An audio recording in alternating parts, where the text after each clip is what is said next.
하나님의 말씀은 창세기 33장 12절에서 17절까지의 말씀입니다. 저와 여러분이 한 목소리로 읽도록 하겠습니다.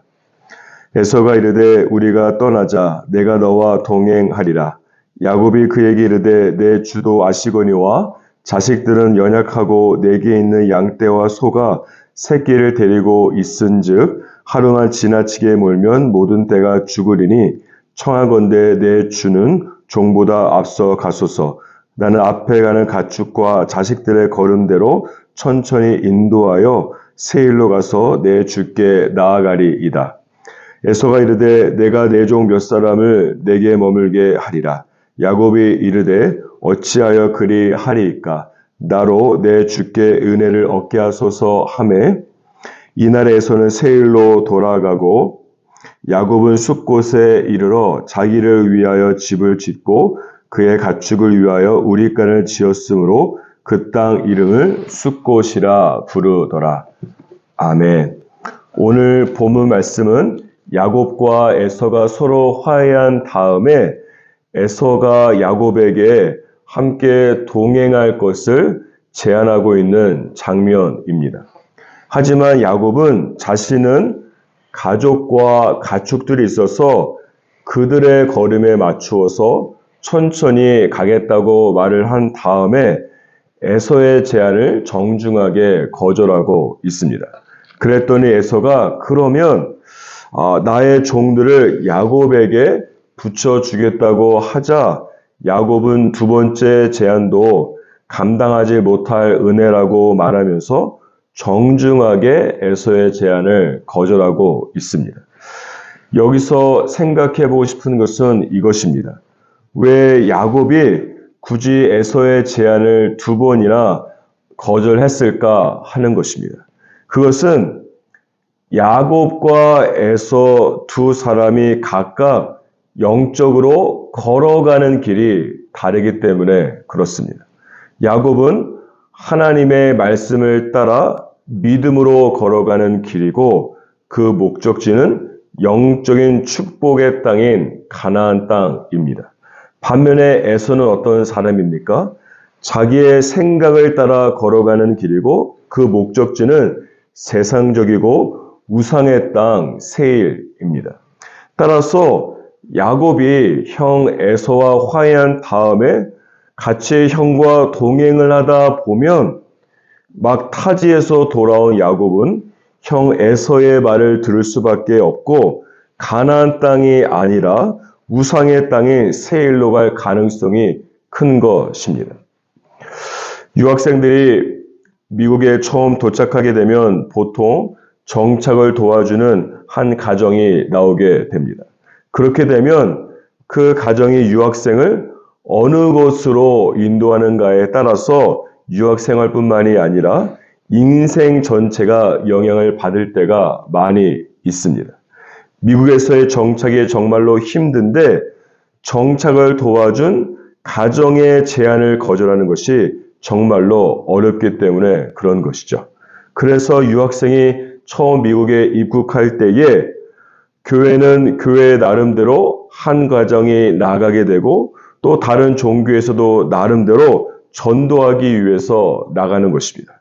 그만큼 정착을 도와준 가정의 영향력이 크기 때문에 그런 것입니다. 특별히 무교인 유학생이나 신앙은 있지만 무늬만 그리스도인인 사람들은 자신을 도와준 사람의 종교를 따라서 교회 또는 절에 가고 유학생활을 할 때가 많이 있다라고 하는 것이죠.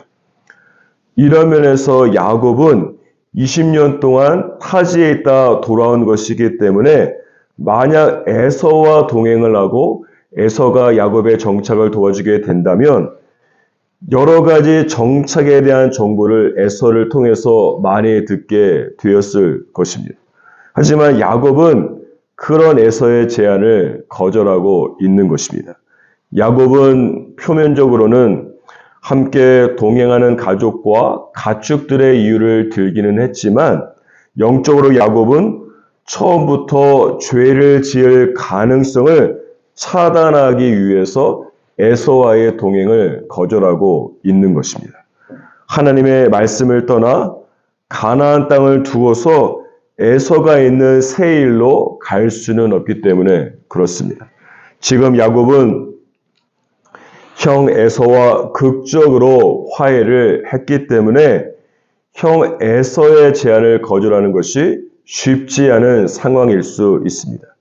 자신의 죄를 용서해 준 형 에서에게 고마움을 표시하기 위해서라도 에서와 동행하고자 하는 생각도 올라왔을 것입니다.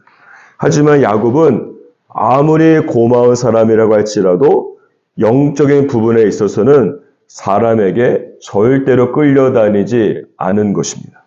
야곱은 자신을 용서해 준 에서에게 깊은 감사를 표하면서도 영적 부분에 있어서는 절대로 타협을 하지 않은 것입니다. 사람의 제안에 대해서 거절한다고 해서 그 사람에 대한 고마움까지 거절한 것은 아니기 때문에 그렇습니다. 사람의 제안을 거절한 것이지 사람 자체를 거절한 것이 절대 아닌 것입니다. 따라서 사람에 대한 고마움 때문에 하나님에 대한 고마움을 저버려서는 안 됩니다. 야곱은 창세기 31장 3절 말씀에 보면 너의 조상의 땅으로 돌아가는 하나님의 말씀에 순종해서 에서의 제안을 거절하고 있는 것입니다. 사랑하는 여러분, 사람에게 끌려다니게 되면 하나님의 말씀에 순종하지 못하게 됩니다. 사람과 관계가 깨질 수도 있고 또는 조금 어색하게 된다고 할지라도 사람의 제안을 정중하게 거절하고 하나님의 말씀을 따라서 하나님의 말씀에 순종하는 인생을 살아가야 합니다. 2026년 한 해 혹시라도 어떤 사람의 함께 동행하고자 하는 제안을 받았다라고 한다면 반드시 영적인 측면에서 야곱과 같이 분별하기 위해서 기도하시기를 권면합니다. 아무리 그 제안이 달콤하고 나에게 고마운 사람의 부탁이라고 할지라도 사람에게 이리저리 휘둘려서는 안 됩니다. 저와 여러분이 휘둘려야 할 분은 오직 한 분 하나님밖에 없습니다. 저와 여러분이 휘둘려야 할 것은 오직 한 가지 하나님의 말씀 외에는 없는 것이죠. 사랑하는 여러분, 2026년 한 해 저와 여러분에게 동행을 제안하고 있는 또 한 분이 계십니다. 바로 하나님 아버지이십니다. 다른 사람이 아니라 하나님과 동행하면서 모든 장애물을 뚫고 넘어서는 믿음의 동행과 믿음의 도약이 저와 여러분의 삶에 있기를 주님의 이름으로 축복합니다.